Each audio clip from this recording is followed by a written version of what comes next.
Hello students, welcome back to my channel. And students, आज की इस वीडियो में हम अकाउंटिंग कन्वेंशन के बारे में स्टडी करेंगे। ठीक है, तो स्टार्ट करते हैं हम अपनी इस वीडियो को। अकाउंटिंग कन्वेंशन क्या होता है? Accounting convention means a common rule, a commonly accepted practice और a common way of doing something. देखो, अकाउंटिंग कन्वेंशन क्या होते हैं? अकाउंटिंग कन्वेंशन एक कॉमन रूल होता है जिनके बेस पर, ठीक है, जिनको हर अकाउंटेंट को एक्सेप्ट करना होता है अकाउंटिंग ट्रांजैक्शंस को रिकॉर्ड करते टाइम। ठीक है, तो accounting concept and accounting conventions जो होती हैं वो बहुत are differ from each other.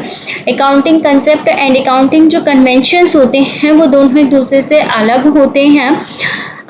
Accounting concepts are established by law, while accounting conventions are guidelines based upon custom और जनरल एग्रीमेंट। अकाउंटिंग जो कंसेप्ट होते हैं वो लॉ के द्वारा एस्टैब्लिश होते हैं, लेकिन जो अकाउंटिंग कन्वेंशन होती हैं वो जनरल एग्रीमेंट और कस्टम पर बेस्ड गाइडलाइंस होती हैं। ठीक है, तो अकाउंटिंग कन्वेंशंस जो हैं वो कितने टाइप्स की होती हैं? अकाउंटिंग कन्वेंशंस फोर टाइप्स की होती हैं। Full disclosure convention and convention of consistency, convention of materiality and convention of conservatism। ठीक है, तो अब हम इनके बारे में स्टडी करेंगे। फर्स्ट वन है हमारा एक full disclosure convention.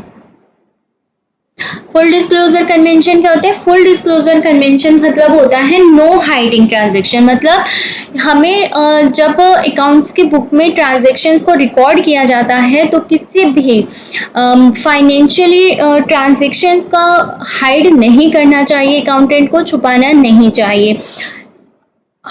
Accounting books में जो रिकॉर्ड होता है ट्रांजैक्शंस का वो एकदम क्रिस्टल क्लियर होना चाहिए, ताकि कोई भी थर्ड पार्टी जो कि आपकी कंपनी में इंटरेस्टेड है उसको आपकी कंपनी की फाइनेंशियल पोजीशंस के बारे में वो सही तरह से जानकारी प्राप्त कर सके, इसके लिए।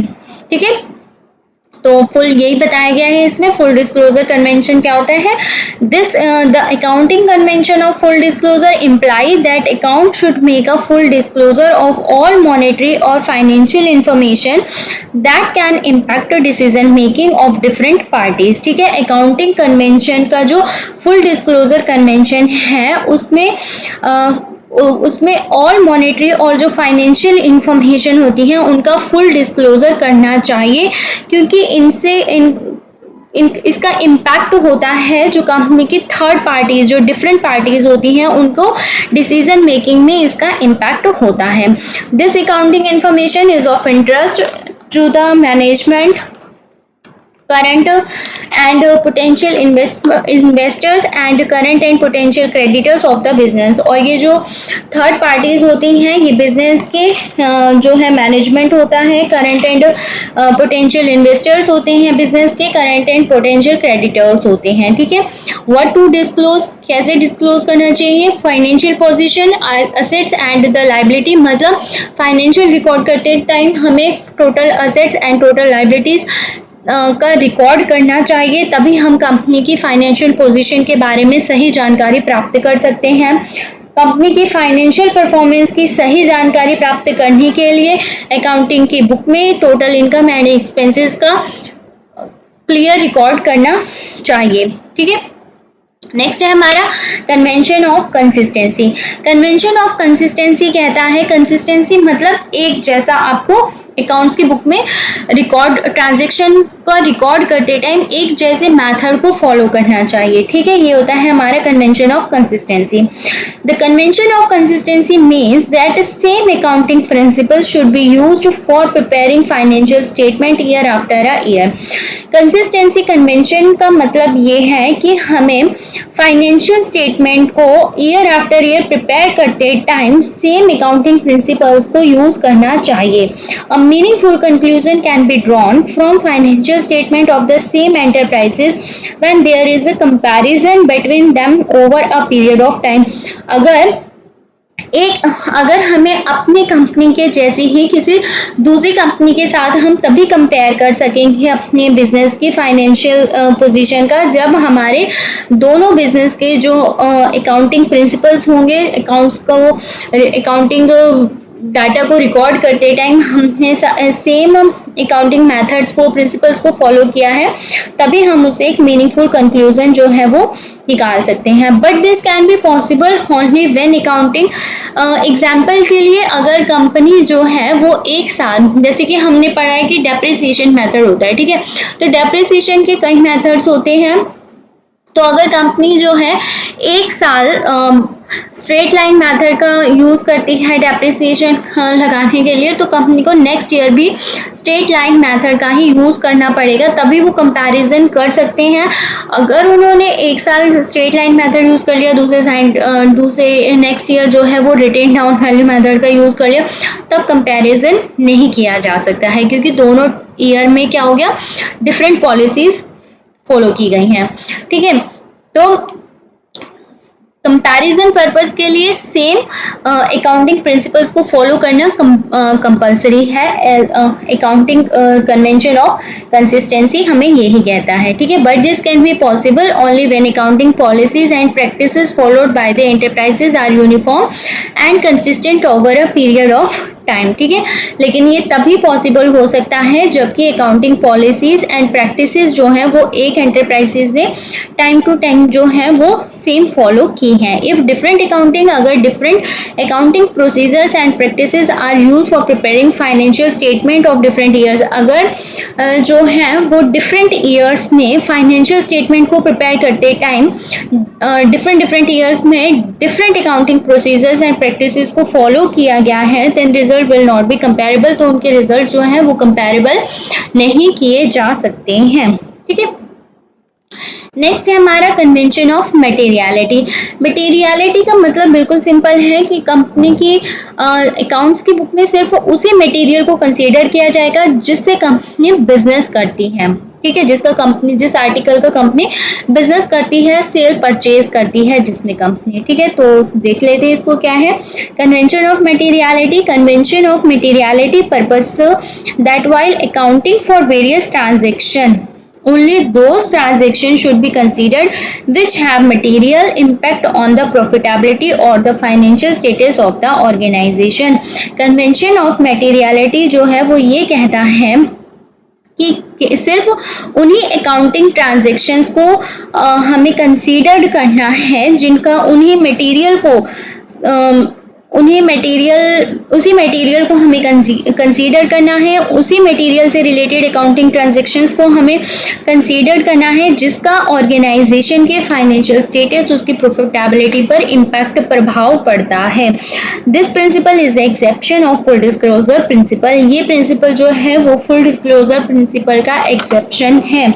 एग्जाम्पल के लिए, a business that buys and sells stationery items, the pens lying unsold at the end of the accounting period are material item for the business. Example के लिए एक बिजनेस है जो कि स्टेशनरी आइटम को बाय एंड सेल करता है, तो अगर उस बिजनेस में कुछ पेन अनसोल्ड रह जाते हैं तो वो उसके लिए मटेरियल आइटम होंगे उस बिजनेस के लिए। क्यों? क्योंकि वो उसका क्लोजिंग स्टॉक होगा। क्यों? क्योंकि वो पेन जो है उनको बेचकर वो बिजनेस जो है वो पैसे अर्न करता, ठीक है, प्रॉफिट अर्न करता। तो इसलिए वहां पर अगर कुछ पेन बिके रह जाते हैं तो वो उस बिजनेस के लिए एक मटेरियल आइटम है। This will be recorded in the books of accountant. इनका अकाउंट्स की बुक में रिकॉर्ड भी करना होगा। ऑन द अदर हैंड, लेकिन दूसरी तरफ for a business that a manufacture car, लेकिन अगर दूसरी तरफ एक बिजनेस है जो कि कार मैन्युफैक्चर करता है, ठीक है, अगर उसके पास that unused pens are not material item, ठीक है, अगर उसके पास कुछ पेन बिना बिके कुछ पेन जो है वो बिना यूज के रह जाते हैं, उसने यूज नहीं किए, तो वो वहां पर उसको मटेरियल आइटम कंसीडर नहीं करेगा। क्यों? क्योंकि वहां पे वो बिजनेस ने जो वो पेन है वो उसको बाय सेल करके इनकम अर्न नहीं करता है, प्रॉफिट अर्न नहीं करता है। वो पेन बिजनेस ने जो वो पेन है वो कंज्यूम करने के लिए मंगाए थे, तो वो उसके लिए कंज्यूमरेबल आइटम्स में माना जाएगा, मटेरियल आइटम उसका वो नहीं होगा मैन्युफैक्चरिंग कार बिजनेस के लिए। And will not be recorded in the books of account, और उसकी बुक में इसका रिकॉर्ड नहीं होगा, ठीक है। तो ये था हमारा convention of materiality. And the last point and the most important point for the UGC net के अकॉर्डिंग कन्वेंशन, इसमें से बहुत क्वेश्चंस आते हैं कन्वेंशन ऑफ कंजर्वेटिज्म से। कन्वेंशन ऑफ कंजर्वेटिज्म क्या कहता है, ये कहता है कि जितने भी हमारे जो लॉसेस होते हैं उनको पहले रिकॉर्ड करना चाहिए और जो प्रॉफिट होते हैं उनको तब तक रिकॉर्ड नहीं करना चाहिए जब तक कि वो रिसीव नहीं हो जाते हैं, ठीक है। मतलब according to this convention all anticipated losses should be recorded in the books of accounts. ये कन्वेंशन कहता है कि जितने भी एंटिसिपेटेड लॉस हैं उनको अकाउंट्स की बुक में पहले रिकॉर्ड करना चाहिए, बट ऑल जो एंटिसिपेटेड प्रॉफिट्स और अनरियलाइज्ड गेन है शुड बी इग्नोर्ड, उनको इग्नोर करना चाहिए। ऑल एंटिसिपेटेड प्रॉफिट और अनरियलाइज्ड गेन्स को इग्नोर करना चाहिए। इन अदर वर्ड्स, दूसरे शब्दों में हम ये कह सकते हैं, we can say that conservation is a policy of playing safe. दूसरे शब्दों में हम ये कह सकते हैं कि जो कंजर्वेटिज्म कन्वेंशन है ये एक सेफ खेलने की पॉलिसी होती है। Why? It provide guidance for recording transaction in the book of accounts। ये जो है accounts की बुक में transactions का रिकॉर्ड कैसे करना है उसके बारे में हमें गाइडेंस प्रोवाइड करता है। The main object of this convention is to show minimum profit. इस कन्वेंशन का जो मेन ऑब्जेक्टिव होता है वो होता है मिनिमम प्रॉफिट को शो करना। This convention clearly state that profit should not be recorded until it is realised. ये कन्वेंशन क्लियरली ये बोलता है कि प्रॉफिट को तब तक रिकॉर्ड नहीं करना है जब तक कि वो रियलाइज्ड नहीं हो जाते हैं, जब तक कि वो रिसीव नहीं हो जाते हैं।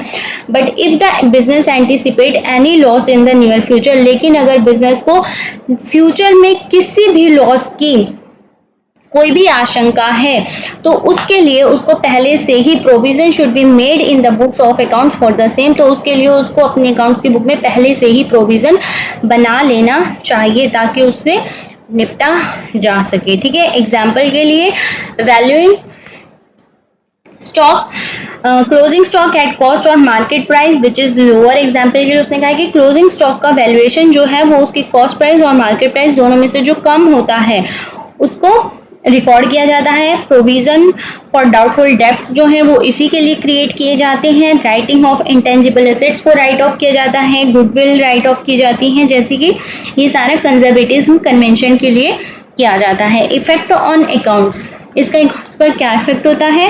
Accountant should record only actual income not expected income. जो अकाउंटेंट है उसको सिर्फ एक्चुअल इनकम ही रिकॉर्ड करनी चाहिए, एक्सपेक्टेड इनकम वो रिकॉर्ड नहीं करता है। फिक्स्ड एसेट्स जैसे कि बिल्डिंग, लैंड एटसेट्रा है should be shown in the book only eight there cost price. उनको बुक में उनकी कॉस्ट प्राइस पर दिखाना चाहिए, मार्केट प्राइस पर नहीं, नॉट मार्केट प्राइस, ठीक है। मार्केट प्राइस पर नहीं शो करना चाहिए। All expected losses are recorded in the books, और जितने भी एक्सपेक्टेड लॉसेज हैं उनका बुक में रिकॉर्ड कर लेना चाहिए पहले से ही, जैसे कि प्रोविजन फॉर बैड डेब्ट्स, ठीक है। तो स्टूडेंट्स, आज की इस वीडियो में मैंने कोशिश की है कि आपको अकाउंटिंग कन्वेंशंस में कोई भी प्रॉब्लम ना हो, बट अगर आपकी कोई भी क्वेरी हो या कोई प्रॉब्लम हो तो आप कमेंट बॉक्स में जाकर कमेंट सेक्शन में पूछ सकते हैं। आज की वीडियो में बस इतना ही, मिलते हैं हम हमारी नेक्स्ट वीडियो में। स्टूडेंट, अगर आपको मेरी ये वीडियो हेल्पफुल हुई हो और आपको मेरी ये वीडियो अच्छी लगे तो आप मेरे चैनल को लाइक करना, शेयर करना एंड सब्सक्राइब करना। एंड मिलते हैं हम हमारी नेक्स्ट वीडियो में। तब तक के लिए take care, bye bye and stay home, stay safe. Thank you so much.